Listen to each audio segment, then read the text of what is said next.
నమస్తే సార్, నా పేరు కందికటి నరసింహారావు. నేను అడ్వకేట్ని. ఈ యొక్క జగన్మోహన్ రెడ్డి గారు ఏపీ భూ హక్కు చట్టం 2022 అని ఒక చట్టాన్ని తీసుకొచ్చి, 13 చట్టాన్ని తీసుకొచ్చి ప్రజలపైన బలవంతాన్ని రుద్దుతున్నటువంటి పైశాచినటువంటి చట్టం ఏదండి. ఈ చట్టం ఏంటంటే పేదవాడి కానించి డబ్బున్న వాడికి వరకు అంటే సుమారుగా ఆంధ్రప్రదేశ్ ఉన్నటువంటి భూమి ఉన్న ప్రతి ఒక్కడికి కష్టం కలిగించే చట్టమే తప్పించి ఉపయోగపడే చట్టమే 100% కాదండి.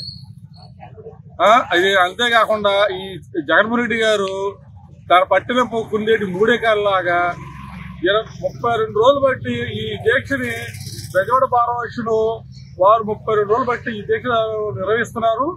పైగా ఆంధ్రప్రదేశ్ మొత్తం మీద భారవక్షం చాలా వరకు ఈ దీక్షగా నిర్వహిస్తూనే ఉన్నారు.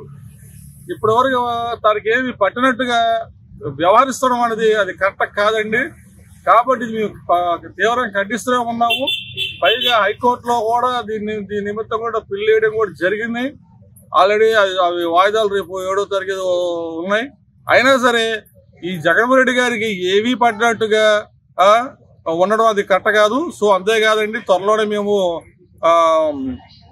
ఒక జగన్మోహన్ రెడ్డి గారి ఇంటిని కూడా ముట్టడించి దాని మీద కరెక్ట్ నువ్వు గనక యాక్షన్ తీసుకోకపోతే మేము ఊరుకోమని చెప్పి కూడా మేము ముట్టడి కూడా ప్రయత్నం చేస్తున్నాం. ఆలోచన కూడా ఉంది. జగన్మోహన్ రెడ్డి గారు కనుక స్పందించకపోతే అది కూడా జరిగిద్ది. అంతేకాదండి, ఇది పద్ధతి కూడా కాదండి. నేను కళాఖండిగా నేను ఖండిస్తున్నాను. కనిపిస్తుందా దీంట్లో? ఏం లేదండి, ఈ జగన్మోహన్ రెడ్డికి కావచ్చు, పార్టీ వాళ్ళకి కావచ్చు, ఈ చట్టం ఏంటంటే ఎక్కడెక్కడ ఏ భూములు ఉన్నాయన్నీ వాళ్ళు ఆల్రెడీ కబ్జా జరుగుతూనే ఉన్నాయి, చేస్తూనే ఉన్నారు ఈ ప్రభుత్వం వాళ్ళు. ఆయన ఏంటంటే చట్టబద్ధ కావాలి ఏదైనా. కాబట్టి ఈ 13 చట్టం తీసుకురావడం వల్ల జనాలకి మభ్య పెట్టేసి దాన్ని ఏదో విధంగా దోచేయాలా అంటే పేదవాడు ఉండకూడదు, వీళ్ళే ఈ రాజ్యాన్ని పరిపాలించే ఆలోచనలు ఉన్నారు. అంతేకాదండి, మేము కూడా ఈ చట్టం యొక్క నష్టం ఏమిటో కూడా ప్రజల్లో కూడా తీసుకెళ్ళడానికి కూడా మేము ఒక ఆలోచన చేశాము. సో అది కూడా ప్రతి గ్రామానికి వెళ్ళి ఈ చట్టం వల్ల కలిగేటువంటి నష్టం ఎంతవరకు ఉందో అది కూడా వాళ్ళ దృష్టికి తీసుకుని వెళ్ళి వాళ్ళ ద్వారా కూడా ఈ పోరాటాన్ని ఇంకా ఉధృతం చేయాలనే ఆలోచన కూడా మేము ఉన్నాం సార్. పూర్తి స్థాయిలో నష్టం ప్రతి ఆంధ్రప్రదేశ్ రాష్ట్రంలో ఉన్నటువంటి ప్రతి పౌరుడికి ఉంటుందండి. ఇప్పటిదాకా కూడా ఈ ఆంధ్రప్రదేశ్ రాష్ట్రంలో నివసిస్తున్నటువంటి ప్రజలు చిన్న ఇల్లు కానీ స్థలం కానీ ఏది ఉన్నా కానీ అది మాది అనుకుంటున్నారు.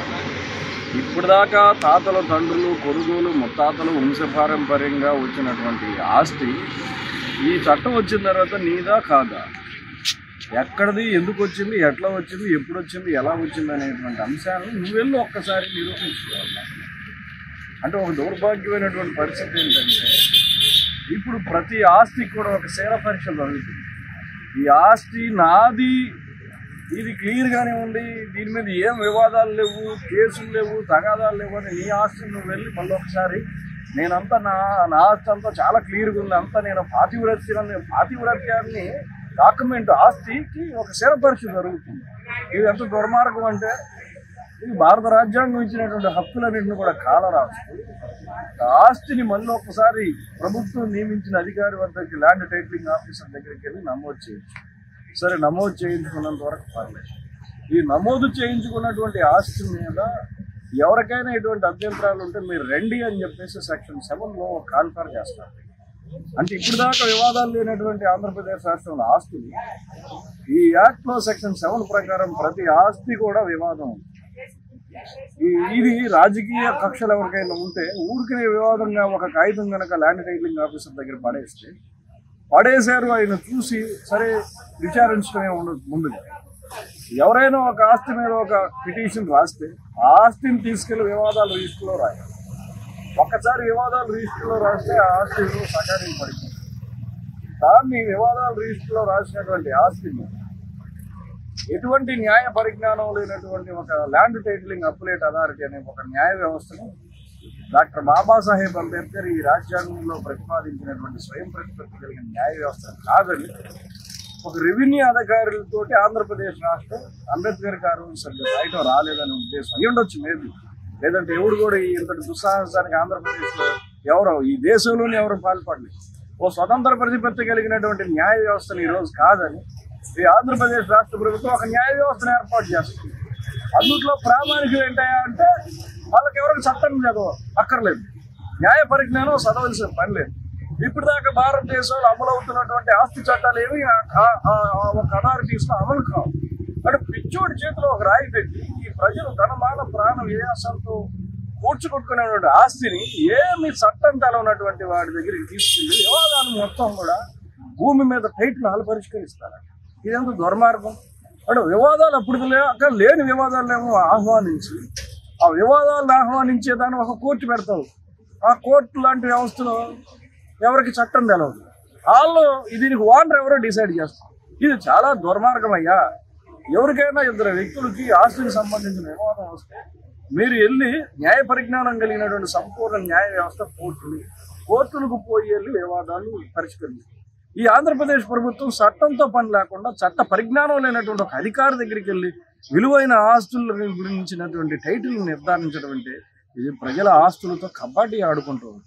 ఇంకో దుర్మార్గం ఏంటంటే ఇప్పటి నుంచి ఈ ఆంధ్రప్రదేశ్ ల్యాండ్ టైటిలింగ్ యాక్ట్ అమల్లోకి వచ్చిన తర్వాత నువ్వు కనుక వెళ్ళి నీకు ప్రాపర్టీ ఉంది అని కనుక ల్యాండ్ టైటిలింగ్ ఆఫీసర్ దగ్గర సెక్షన్ 7 ప్రకారం కానీ సెక్షన్ 6 ప్రకారం కానీ నమోదు చేయించుకోకపోతే సెక్షన్ 64లో ఉన్నటువంటి 6 నెలల జైలు శిక్ష పడుతుంది, 50,000 రూపాయలు ఫైన్ పడుతుంది. ఇది చాలా దుర్మార్గం. ఒక పక్కన సుప్రీంకోర్టు వారేమో ఆధార్ కార్డు కేసులో గోప్యత అనేది మానవుడి యొక్క ప్రాథమిక హక్కు అంటే నువ్వు నీ ఆస్తి సమాచారం కనుక చెప్పకపోయినా చెప్పినటువంటి సమాచారం వాళ్ళకి నచ్చకపోయినా జైలు వేస్తారంట, ఫైన్ వేస్తారు. ఇది ఎక్కడ దుర్మార్గమైనటువంటి అంశం. నువ్వు ఇక ఈ యాక్ట్ వచ్చిన తర్వాత టైటిల్కి సంబంధించి అసలు కోర్టుకు వెళ్ళటానికే లేదు. కోర్టుకు వెళ్ళడానికి కోర్టుకు దారులు మూసేసాం.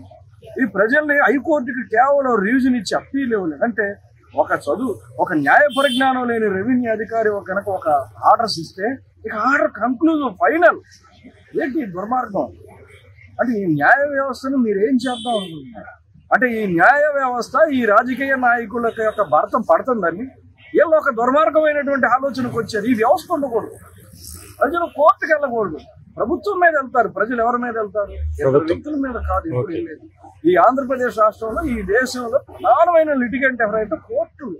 ఈ రోజు హైకోర్టులు అన్ని రిట్లు పడుతున్నాయి అంటే కారణం ఏంటంటే ప్రభుత్వాలు చేసిన పొరపాటును సరిదిద్దమని చెప్పేసి ప్రభుత్వ అధికారుల దగ్గరికి వెళ్తే వాళ్ళు పట్టించుకోకపోవడం వల్ల ఈ రోజు పౌరుడు న్యాయస్థానాలను ఆశ్రయిస్తున్నారు. నువ్వు లిటిగేషన్ కారణం అయ్యి నీ లిటిగేషన్ ని సరి చేస్తున్నటువంటి న్యాయ వ్యవస్థను కాదని నీ దగ్గరికే రమ్మంట. అంటే ఇది బాబాసాహెబ్ అంబేద్కర్ గారిని అవమానించారు. ఆ రోజు ఆయన ఇద్దరు వ్యక్తులకి తగాదా వస్తే ఆ తగాదాకు సంబంధం లేనటువంటి 3వ వ్యవస్థ ఉండాలని భారత రాజ్యాంగంలో స్వయం ప్రతిపత్తి కలిగినటువంటి న్యాయ వ్యవస్థ, శాసనశాఖ కార్యనిర్వహణ శాఖ నుంచి న్యాయ వ్యవస్థను సపరేట్ చేసి ఆయన ఒక సపరేట్ గా ఈ న్యాయ వ్యవస్థను ఏర్పాటు చేస్తే ఇప్పుడు మేము ఆంధ్రప్రదేశ్ ప్రభుత్వం గొప్పగా అంబేద్కర్ విగ్రహం పెట్టామని చెబుతూ ఇంకో పక్కన అంబేద్కర్ ఆశయాలను తొంగలో దొక్కుతూ ఆయన ఆలోచన విధానానికి ఆయన రాసిన రాజ్యాంగానికి వ్యతిరేకంగా ఈ ల్యాండ్ టైటిలింగ్ యాక్ట్ తెచ్చి అంబేద్కర్ ఏదైతే అందరికీ న్యాయం పొందేటువంటి హక్కులు ఇచ్చాడో దాన్ని కాలరాస్తూ ప్రజల హక్కులను కాలరాస్తూ అంబేద్కర్ భారత రాజ్యాంగంలో ప్రాథమిక హక్కుగా ఇచ్చినటువంటి ఆస్తి హక్కును కాలరాస్తూ న్యాయాన్ని పొందే హక్కును కాలరాస్తూ ఈ రోజు నువ్వు ఒక పెచ్చ వ్యవస్థను తీసుకొచ్చి అది న్యాయ వ్యవస్థ అని చెప్పేసి ఆస్తులన్నీ తీసుకొచ్చి రోడ్డు మీద పెట్టండి అని చెప్పేసి ఆస్తులు వివాదాలు పడేలాగా ఆస్తి అమ్ముకుంటాకి లేకుండా కొనుక్కుంటాకి లేకుండా రిజిస్ట్రేషన్ శాఖ మీద ఈ ల్యాండ్ టైటిలింగ్ ఆఫీసర్కి అధికారాలు ఇచ్చి కొనుక్కున్నా అమ్ముకున్నా కానీ ఆయన ధృవపరచడం అంటే ఇది పిచ్చవాడి చేతిలో రాయి అవుతుంది.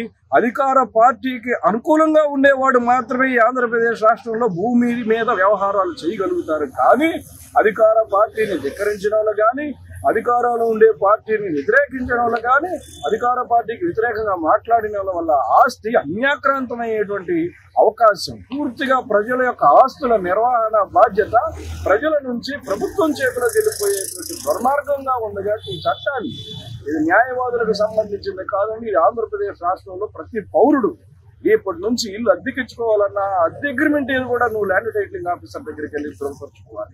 అద్దె, లీజు, మార్టిగేజు, దాన ధర్మ విక్రయాలు ఏ కార్యక్రమాలు మీరు చేసుకోవాలన్నా ఇప్పటిదాకా మీరు వెళ్ళి చేసుకున్నట్టు మీరు రిజిస్ట్రేషన్ ఆఫీస్కి వెళ్ళి చేసుకున్నట్టు కుదరదు.